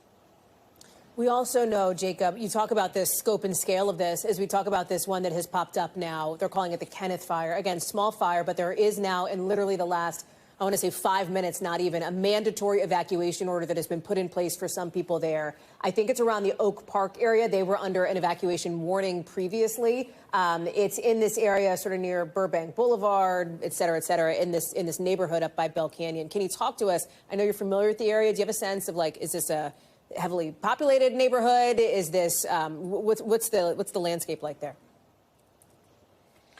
The way that LA County works is that there are many cities within Los Angeles County that are incorporated. They have their own municipal governments. They have their own police forces in many cases. They have their own first responders. And then there are areas that are known as unincorporated areas of Los Angeles County because they don't have that sort of local organized governance. And Bell Canyon is one of those unincorporated areas of Los Angeles County, which means it relies on the services of the agencies of the Los Angeles County Fire Department and the Los Angeles County Sheriff's Department. You just saw the sheriff there speaking at the news conference earlier. There are people that live in all of these places, but they don't have the same mirroring sets of governmental infrastructure to respond in a situation like this, which is why I think it's so important, this mutual aid type of situation for the people that live there in Bell Canyon. It's not as populated as, let's say, the Palisades with 23,000 people, but it's its own community there in the Santa Monica Mountains. People have heard of Calabasas, just more towards the coast through the Malibu Canyon is Malibu. All of these areas are, as the crow flies, not all that far away from one another, but they're through literal mountain ranges. And that's again, part of what makes this so dangerous and so deadly, is that on the left-hand side of your screen, you're seeing all that vegetation up there near Bell Canyon in the mountains. And it makes this extraordinarily difficult because once this starts, it's hard to put out. But luckily, those super scoopers have been flying, just about a mile towards the Pacific Ocean to the west of where I am, picking up water on a routine basis from the ocean, flying back here over inland, and able to extinguish these hot spots as they come up. That's what happened in the Hollywood fire, in the Sunset Fire, last night in Hollywood. And hopefully that's what will happen here in Bell Canyon in a short amount of time. Jacob Soboroff, thank you very much for being there and for that reporting. Let me bring in David Noriega, speaking of the Hollywood Hills, who is out there in that location. And David, we've been listening in to that news conference here. A couple of critical updates. First, that they have confirmed, we know, and this is a number that we had been consistent over the course of the last several hours, 5 people confirmed killed by these fires so far. But in a grim warning, you heard officials talk about how that number may change as they are getting ready to have these human remains detection teams go in as they can where it is safe to determine if there are any other casualties, anybody else who has been killed from these fires. You also heard about the possibility of curfews in place as soon as tonight, perhaps tomorrow, 6 p.m. to 6 a.m. in certain pockets of LA County. And that is, of course, a reaction to what we have seen, some 20 people arrested for looting, for example. That's a safety measure that they want to put in place. The California Guard has also been officially asked to come in to help in the Palisades and Eaton fire. It's an all-hands-on-deck effort. That's exactly right. So from what we heard from that press conference, it seems that the role that the National Guard is going to be playing is primarily a support role. They're going to be helping with things like traffic control. One thing that I'm wondering is how exactly is this curfew going to be enforced? What's going to be sort of the legal framework for that? The sheriff indicated that that's one of the things that they're working out as well. Their goal is to have this curfew instituted overnight tonight. The sun's going to go down in the next couple of hours here. They are hoping to be physically preventing people from going into these places at that time. Hallie? David, thank you. We want to go back to that news conference where they are taking questions. Let's listen in for another moment or two. How that might affect residents. There's definitely going to be an impact on residents, but we will do whatever we can to brief the deputies and or National Guard members that are out there to be very sensitive to the needs of the residents. They've been through a lot, and we'll try and help them out as much as we can. Obviously, a big part of what we're doing is to protect the properties that are there. So in regard to specific details of road closures, we will be putting those out to what that looks like. We will try and minimize the impact to our community, but we're also trying to maximize the security around there. So we'll try and find a good balance. But I do want to reiterate that as we talk about the National Guard being deployed and or once the curfew comes on board, it's only going to affect the areas that have been heavily impacted by the fires. It is not a countywide curfew. It will not impact other cities in the county that have not been impacted. What we're looking at as we're drawing up the paperwork, we're looking at the zones that were evacuated, that were mandatory evacuations. That's where our primary focus is, keeping in mind that the wind's still blowing, the fire's still not contained, and we will be flexible enough to adjust to those areas and then take away areas where eventually we will be repopulating certain neighborhoods.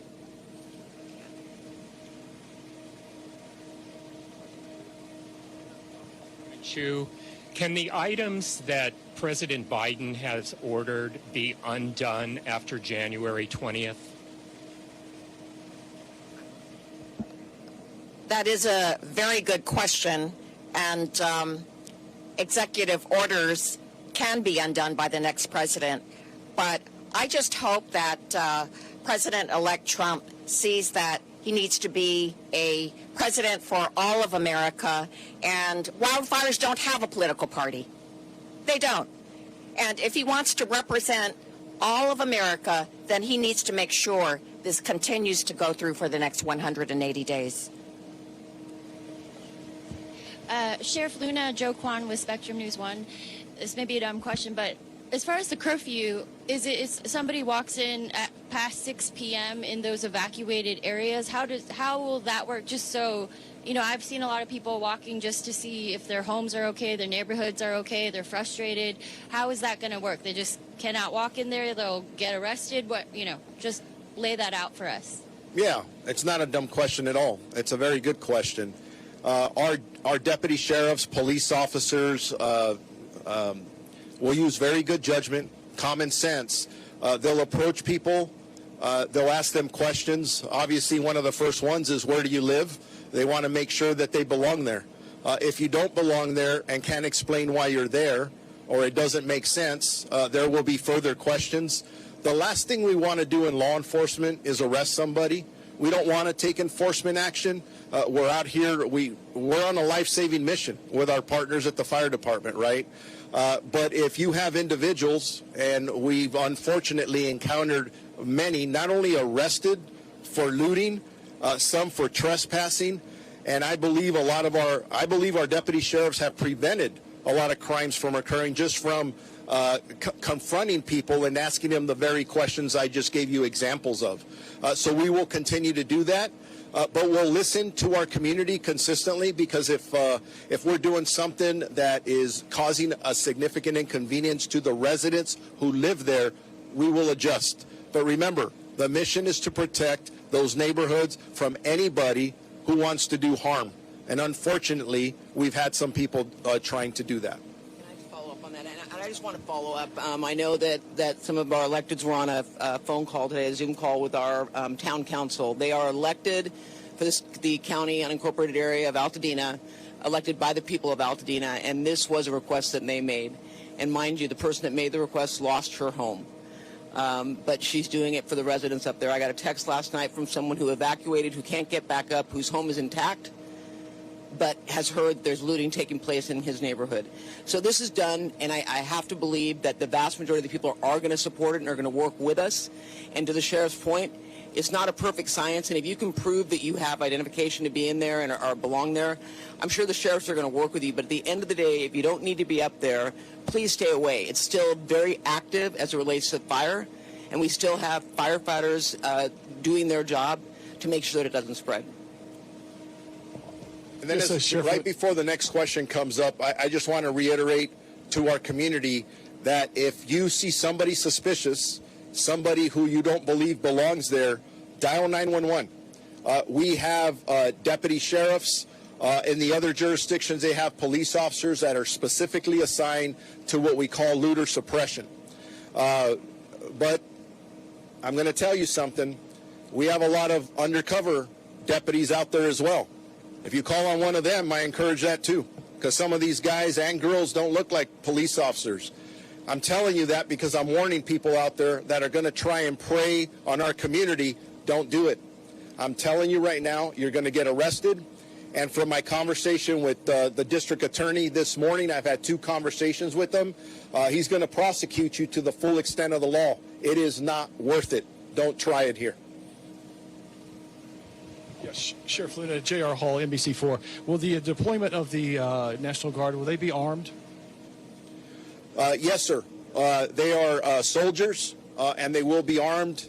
I won't get specifically with what from a safety perspective for them, but I don't want anybody in the community to be intimidated by that. Please remember, there are members of the California National Guard that are your neighbors. They're your family members and friends. As a matter of fact, a lot of our deputy sheriffs, police officers, and firefighters are California National Guard. They are our people. Trust them. They're here. They're serving us, and they're going to help us out a lot.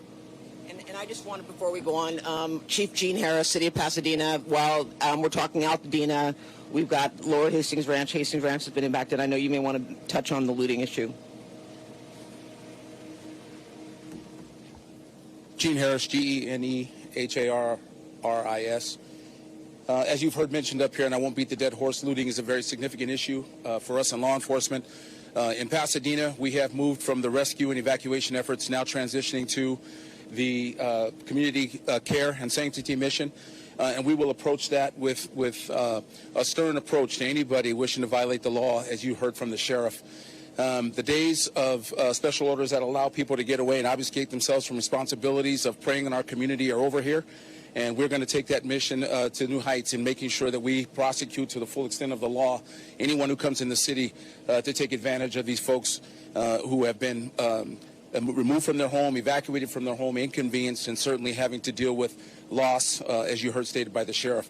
So just understand that in the city of Pasadena, we will be very impactful on the way that we interact with folks who are coming in and out of any curfew zone, any area that's precluded from entry by the National Guard and other agencies that will be represented. And we will certainly make sure we are impacting this community and the protection of those folks who need it. So if the intent is to come into the city of Pasadena or any of the areas represented by law enforcement here, this is not the time. Not time to take advantage of these folks, and we will take this very seriously, and the end result will be you in jail dealing with the consequences. If there are any other questions? Thank you. Let's take you back into our affiliate, our NBC station, KNBC. Their reporter in that helicopter is up over the Bell Canyon fire.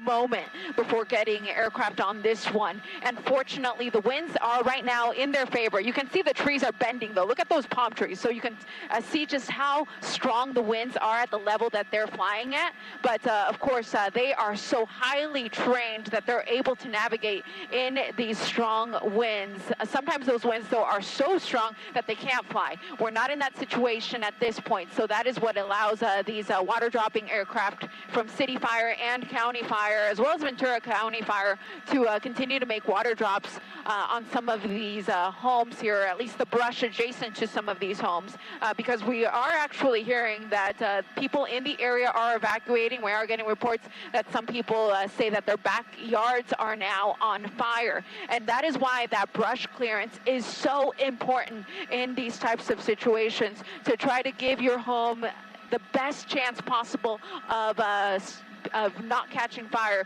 You need to have that brush clearance. At this point, of course, it might be a little bit too late for some of these residents. At this point, all that you can do is, if you have been told to evacuate or are even under that evacuation warning, it would be a good time to go, especially if it's going to take you a little bit longer to leave your home. For example, if you've got pets or you're elderly and you need a little bit more time. If you are under that evacuation warning, and even though it's not mandatory, it might be a good time to start gathering your things and getting in the car. At this point, the fire does appear to be moving away from the homes, but of course, fires can create their own weather, so there's always a possibility that this fire could turn around and come back east to all of these structures that we are seeing here on the bottom of the screen.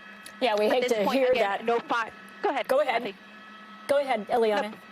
Oh, I was just going to say, at this point, no structures have caught fire from what we can tell. But I do need to mention the 101 freeway is just south of here. And we are hearing on the scanner that there is a possibility that the fire will be heading in the direction of the freeway. If that happens, that, of course, will affect visibility on both the north and south 101 through the area. So the California Highway Patrol will likely be shutting that down should the fire continue to head in that direction. Okay, yeah, sorry, Eliana, that was much more important information. But what I wanted to know is when we look at a fire like this, and it's really growing, we saw it when it first broke out, you said possibly as a little wildfire there in the yard. How do these aircraft plan their assault? They look like little flies going into this vast area, and yet we see them. They're so strategic. We saw one a minute ago wipe out a line of flames. Yeah, they really are so strategic in what they do. The helicopters themselves, the pilots on board determine where is the best place for them to make their water drops. When it comes to the fixed-wing aircraft, though, their efforts to get fire retardant on the aircraft is a lot more difficult than some of these helicopters that are getting water. So they need to be precise, down to the most exact moment possible for them to be able to put the fire retardant where it needs to go, because it does take them longer to go back to the airport, get fire retardant back on board, and then come back. With aircrafts like this one, they are getting water nearby and coming to the fire, and they really need to, there's a lot they need to gauge, and one thing is the winds. They need to gauge where the winds are coming from in order to not waste the water that they have on board. Just like that aircraft did. His goal was to get the brush wet here between the homes and where the fire is, but sometimes the winds are so strong that it carries the water to unintended locations. Now, my pilot, James Pollard, was just pointing out to me that we do have additional engines arriving on scene here.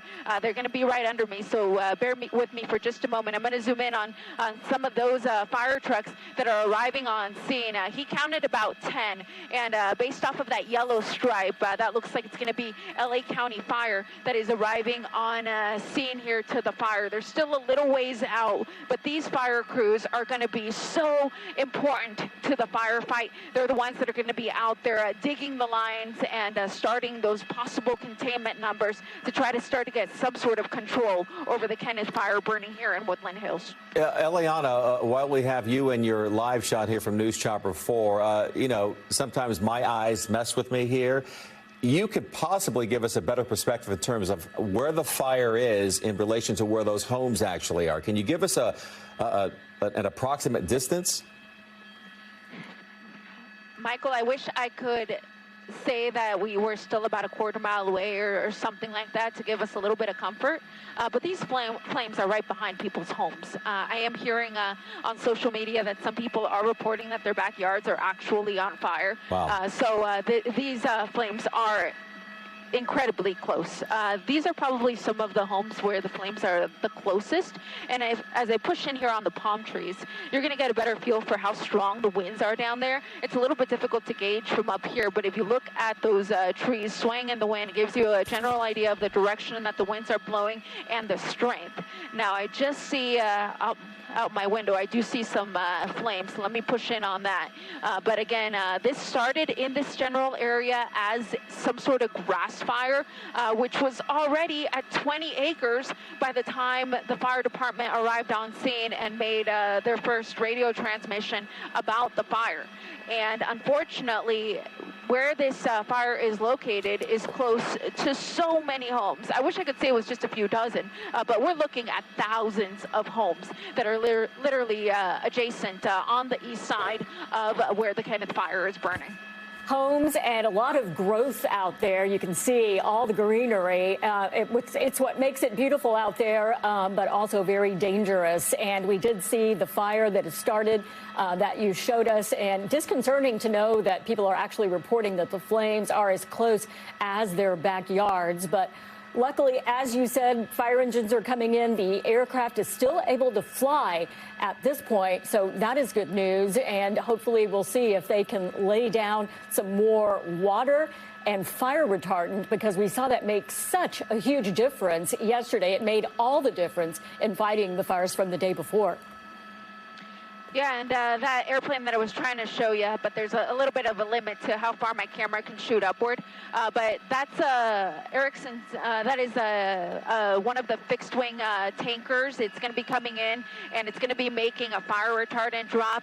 And if you're in the general area like I am, I'm sure your phone is blowing up right now, as mine is. I'm getting the evacuation warning for the residents in this area. You are being asked to evacuate, and of course, take any prescription medicine that you may need, take your pets, take any supplies that you absolutely cannot live without for the next couple of days. But don't delay, because this fire can be knocking on your doorstep before you know it. But to get back to that fixed-wing aircraft, he's going to go around one more time. Again, as I was saying before, he doesn't want to waste the load that he has on board, because it does take quite a bit of time for him to go refuel that with the fire retardant. So he wants to make sure that when he does drop it, that he is as precise as possible and drops it in the ideal location to save people's homes. And you're right, Eliana, they are so incredibly good. They train for this. It's what they do. We've seen them take out entire lines. We've seen them save neighborhoods.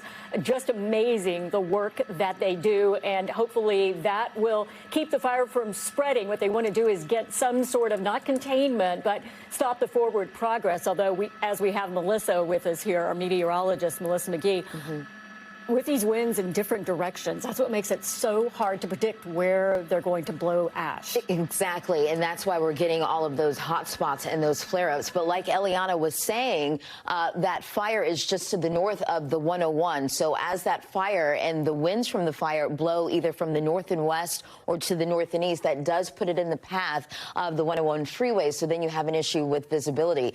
We heard it from the press conferences earlier today and earlier this morning. People were saying that the winds are dying down in comparison to what we had. So that's good news in terms of the aerial assault. They'll have a better hand on getting containment around this fire, specifically the Kenneth fire here. We're looking at some of the observation data we have up right now. Chesborough, we've got winds gusting up to 39 miles per hour. That's the highest gust in that area. You've got a sustained wind out of the north and west at 24 miles per hour. Elsewhere across the region, Calabasas, that's another reporting site, and at 24 miles per hour. But when we're talking you have been listening to our NBC News station in Southern California, in Los Angeles, KNBC, and their helicopter reporter who is up above getting those aerials over the area of West Hills. Looking at a map here. So this is the Bell Canyon fire. They're calling it the Kenneth fire, as we've talked about, something like 50 acres. You heard her describing there, which she is seeing from above. And the concern now, if you know Los Angeles, this is like in the valley. It's north of the 101. Concern that this fire may be blowing down toward that critical highway that runs basically east-west there, through just above the valley, or just through the valley above north of downtown L.A. And the concern is that this fire could be blowing a ton of smoke now right over the highway. The possibility that the 101 could end up shut down, perhaps. We don't know that that's going to happen, but there are mandatory evacuations now in place for this area, which is near Calabasas. I want to bring in David Noriega now. David, as we take a look at this, these fires, you were at the Sunset Fire, which popped up in the Hollywood Hills, looking at my clock, I don't know, 18 hours ago, right? Firefighters managed to get a handle on that. They managed to fully contain it. This started as a brush fire. They now have mandatory evacuations in place near Bell Canyon. Tell us about the area and about the firefight now. Yeah, Hallie, so the fire here, the Sunset Fire, the evacuation order went in last night, and by 7:30 a.m. today, that evacuation order had been lifted because working overnight, crews like the one you see behind me were able to get this fire more or less under control. Now, there's still a lot of work to be done after that, what they call mopping up, which is just taking fire, physically carrying hoses up into the canyon and at a very short distance, spraying with water any smoldering stumps or anything that could produce embers and maybe either start a new fire or spread the fire, especially going into overnight when the winds are expected to pick up. Looking not just here, but at every fire around the county and around Southern California, the big question now, Hallie, is the wind. It was because of the wind 2 nights ago that the Palisades and the Eaton fire became so explosively fast-growing and so incredibly devastating to these communities, because the wind was blowing unbelievably hard. Everybody in LA County felt the wind wind that night, whether they were in one of these fire zones or not. It was scary. Frankly, it was really intense hurricane-force winds. One thing that nobody's been talking about is also how many trees were felled as a result of this windstorm. There are multiple trees all over the city that have fallen on people's homes, damages, something we're not paying attention to, obviously, because these fires are so much more devastating, but that's just telling you the power of the winds. Now, the question going into tonight, as the winds pick up again, it seems from the forecast that the winds are going to be strong, and that's going to cause a problem because they are going to potentially cause these fires to grow faster than they're able to contain them. However, they don't seem, per the forecast, like they're going to be strong enough to ground these air crews, and that is the most crucial thing, because if the firefighters, which at this point is firefighters from the entire western region, not just LA, but every surrounding county and surrounding states as well, if they are able to get their helicopters to dump water on those fires and their fixed-wing aircraft to dump Phos-Chek, the fire retardant, on those fires, they will be able to at least prevent them from being uncontrollable in the way that the Palisades and Eaton fires were when they started, because those fires really, truly were completely uncontrollable. There was nothing that ground crews could do to control them. As long as the ground crews have air support, they should be able to at least put up a good fight. So this new fire that we're seeing in the Woodland Hills area, it is extremely heartening that we're seeing helicopters and fixed-wing aircraft, even though the winds are picking up and are going to be picking up into tonight. What all of these firefighters are hoping is that the winds will still be, at or below that threshold where they can have their fixed-wing, their planes, and their helicopters up in the air, because that is going to make all the difference. That's going to make the difference between the 101 staying open or those houses in Calabasas and in Woodland Hills remaining intact. Hallie? David, can you stand by for a second, because you have teed us up so well for somebody who I know is also with us, and that's Bill Cairns, who is looking at exactly this, Bill, right? Is where this Kenneth fire. We're going to get Bill in just a second, but the forecast for these winds, David, because as you say, that is the X factor here. That is one of the big questions. It is, as you point out, nowhere near how intense it was a couple of nights ago, but there is a concern, right, that next week you could see those Santa Anas pick up again. So this is, again, a live look now from the air at Bell Canyon. They are calling this the Kenneth fire. At last check, now this was a little bit ago, at last check it was something like 50 acres, but you did hear our KNBC reporter talk about how quickly this fire is moving. Mandatory evacuation orders in place now. Elsewhere in Los Angeles County, David, you have people, this is an active firefight, just to be clear, what we're looking at on the left side of our screen. On the bottom right side of our screen is the aftermath of some of those firefights that we've seen in the Palisades, that we've seen in Altadena as well, and so many heartbreaking stories of people returning home to find absolutely nothing left. Yeah, and one of the other concerns there, Hallie, is that the people who are returning to the homes that are still standing, they can't drink the water, for example. They're being told to either boil the water before they drink it or just to not drink it at all. Municipal public services that serve those neighborhoods, sewers, water, all of the things that you use on a daily basis, those were all damaged or compromised, sometimes to the point of non-functionality by these fires. These were absolutely devastating fires. I mean, large swaths of Altadena. At the press conference, that you were playing at the top of the hour, they said somewhere between 4,000 and 5,000 structures were destroyed. That's just in the Eaton fire, thousands more in the Palisades fire. The people who are returning to these communities are not going to have very much to return to. The lucky ones whose homes are still standing, the people in the areas abutting those areas who were fortunate enough not to have the fire spread to where they live, but who live in areas abutting where those fires happen, they're also going to have concerns around the safety of the water, around whether these critical public infrastructures are going to be working. Then, not to mention, Hallie, all of the rebuilding that still has to happen. Not to get ahead of ourselves, because, like you said, these are active firefights, right? These firefights are happening, but there is, as we deal with, and as the fire crews deal with putting out these fires and in trying to contain them, which, again, we'll hear Bill talk about this, we're not looking, we don't have particularly good conditions over the coming days, not just because of the wind, but also because of the dryness. It's incredibly dry here, but people here are looking ahead to weeks, months, years, to how long it's going to take to rebuild this, what even is there for them to go back to, and in the short term, if they go back home, are they going to be able to drink the water? Are they going to be able to bring their small children and their pets home, given the air quality issues that are sure to continue for at least a few days, likely longer? This is a very long and drawn-out story in the making. Hallie. Yeah, no kidding. David Noriega live for us there in the Hollywood Hills. David, thank you so much. Let me get to Gotti Schwartz, who's live in Altadena. And Gotti, as we keep an eye on this Kenneth fire, the one that has popped up just as we have been on the air over the course of the last not even 90 minutes, 50 acres out there by Calabasas, north of the 101. You are in Altadena. We're taking a live look now. That's our KNBC chopper that's up over it. A very active firefight. I'm looking at what's behind you. the aftermath, the wreckage, people's lives, or what's left of them. Yeah, that's right, Hallie. And we're also watching a couple of things happening. So you've got smoke all of a sudden coming from what we thought was a fire that's been put out here in this building. And then above that, over behind that building that is still standing, look at that. You've got another plume of smoke that's happening out there in the Angeles National Forest. And then way up here in the distance, that's Mount Wilson.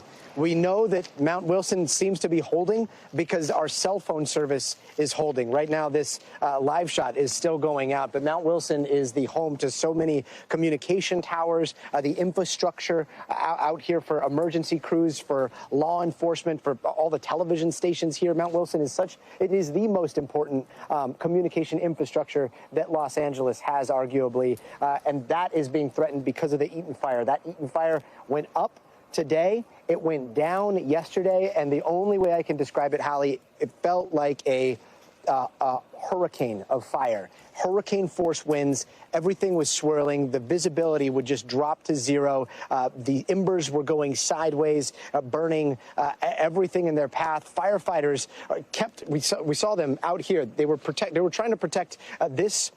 This was a school before. It closed down a few years ago. It's become a community center, but they were trying to protect this. We don't know if they went back to their fire station at the exact time, but at one point we moved down the street because we thought this one was under control, and then their fire station was threatened by flames, and they had to fall back and start protecting their fire station. Today, that fire station is still standing. We saw 2 homes that were still standing because people there were trying to put it out with their hose at 4 o'clock in the morning, and they were able to keep some of those embers at bay. But again, people at home might be thinking, okay, well, that means I have to stay at home. We also spoke to so many other people that tried to do the same thing, and they had to fall back. In fact, one man that we spoke to, his name was Rupert Garcia. He had a burn mark on his face, burned by an ember. He finally had to fall back, but his home was completely lost.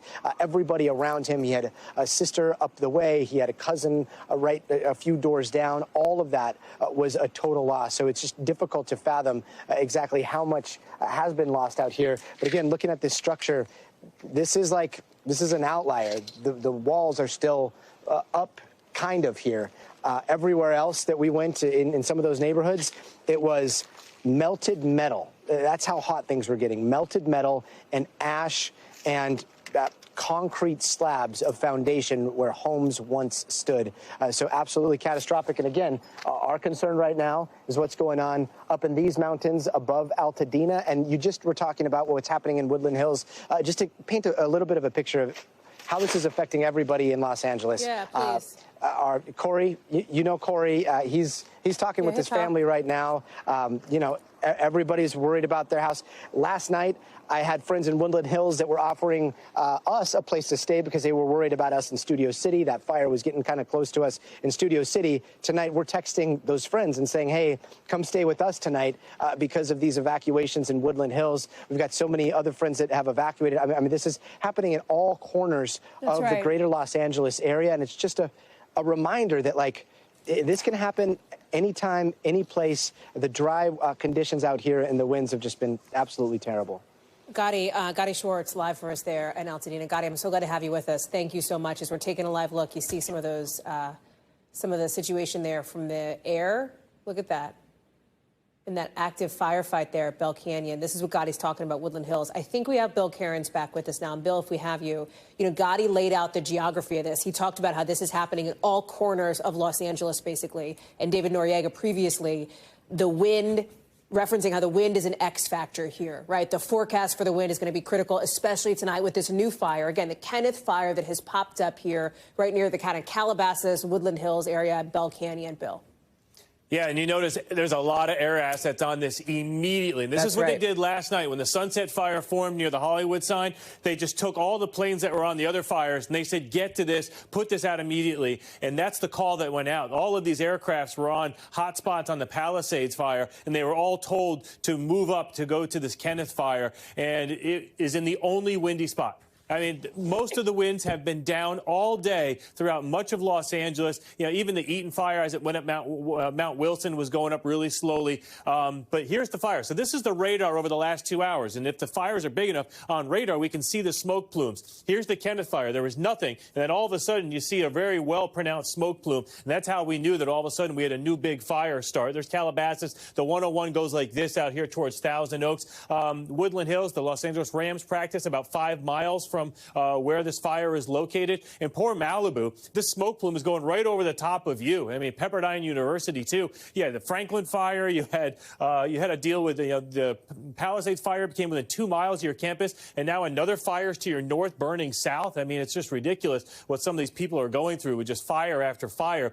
So we're going to keep our eye on this. And as I mentioned, if I had to put a dot on a map of where I didn't want a fire to form, you know, the only windy spots we have, I mean, LA's at 2 miles per hour. Mount Wilson, it's a high elevation, only 7-mile-per-hour winds. That's where the Eaton fire is. This fire is located right where my hand is here. The only spot that's still windy. So that's why firefighters, you know, they're fighting this one. This is not an easy one. Last night, the winds were down on that Sunset fire near the Hollywood sign, so it wasn't that hard to put it out. But they got 20 to 30-mile-per-hour gusts, and as we go throughout the night tonight, this is about the only windy spot we're going to have. We should see winds between 30 to 40 miles per hour all evening. And so, you know, while it's still relatively small, Hallie, they're putting everything they have on this, and you can see some boots on the ground there. I see that. Yep. Yeah, so they're, you know, this is going to be interesting because, you know, you can see the winds. Look how fast the winds are blowing this thing. This is not going to be an easy fight to put this thing out. And the risk here, Bill, and we talked about this a little bit with some of our correspondents earlier, is that they're in, you know, Bell Canyon, that area now. But when you get down off the hillside, when you get down off the slope, you're in areas that are maybe not as densely populated as something like Brentwood or Santa Monica closer into L.A., but there's certainly neighborhoods. Plenty of people live there. You get a little further south, and you're right there along the valley, or like by the 101. Yeah, this isn't like Palisades or Aladino. You know, this is obviously a little further out from the city center, and you can see, you know, that picture. It looks like, you know, you don't see any homes or any structures, but there are neighborhoods and a lot of new ones that have popped up in pockets around there. So, yeah, people said that. You know, you said it yourself when you heard we were listening. Fires have been reported in your backyards. Bill, let me pause you for a second, because back on KNBC, one of their experts is talking about technically what these fire crews are doing, these boots on the ground that you mentioned. Let's listen in for a second as we're watching this live coming in. Those are difficult conditions, and right now our alarms are going off here to tell us evacuation orders. You probably can hear them right now. Well, if that's for you guys, I don't know if the alarm's going off. Is that for you in the studio? I guess it's the area. It must be an area close to us. I've had the evacuation warning here. Yeah. Okay. Well, yes, these hand crews, they could either be brought in by their hand crew, the trucks, and we call them buggies. They could be brought in, and a lot of times they're brought in by a helicopter. They'll bring in the crew, drop the crew off. The helicopter will go to wherever the heli spot is and fuel up for their water or a reservoir where they can pull it right out of there. And it is hard work. They're carrying a lot of gear. It's steep terrain. Rocks are falling. They encounter rattlesnakes. It is probably one of the toughest jobs and most valuable. And the sad part is we're losing a lot of these hand crews. You know, it's been a big concern is, you know, with the feds, the federal government, they need more pay, and there's been a shortage of them, and we're trying to do a lot more. We need better efforts with recruitment and retention of these hand crews. Chief Sam, what I find remarkable is that we, as Kathy mentioned, we saw about 10 fire units making their way to the scene. But the immediate and just quick nature, I mean, they waste not a single second to get where they need to be. And it's remarkable to see them already on the Hill, handling business, you know, and this was what we saw those units about, 25 minutes ago. Happened. Yeah. Yeah, even you see this dozer. I mean, to bring a dozer in, I mean, this is all within an hour. To have a dozer come in, you've seen those dozers on the freeways. They're slow moving, but they brought it in. That dozer's already out cutting lines. The hand crews are out. The strike teams are in position. Air support's in there. It's so well choreographed, and we train doing this all the time. And this is what we do because we know, living in Southern California, this is what we're up against. You know, typically we talk about the choreographed nature of the aerial attack, but again, it works very much the same here on the ground as well, Chief Sam. Sure does. It sure does. Everybody knows what they're doing, from the engines doing strike teams to patrols patrolling the area for hot spots. And then, of course, our law enforcement agencies, let's give them credit for doing the evacuation. You have been watching that aerial firefight there, from the air, I should say. Bell Canyon, this is a new fire that has popped up in just the last couple of hours. A brush fire at the moment, but you now have mandatory evacuation orders in place. This is in the Calabasas area. This is different and separate from the Palisades, the Eaton fire, among others we've been talking about. Those deadly fires that have created, frankly, a hellscape in Los Angeles. We're going to have more coverage coming up right now. Thanks for watching. Stay updated about breaking news and top stories on the NBC News app or follow us on social media.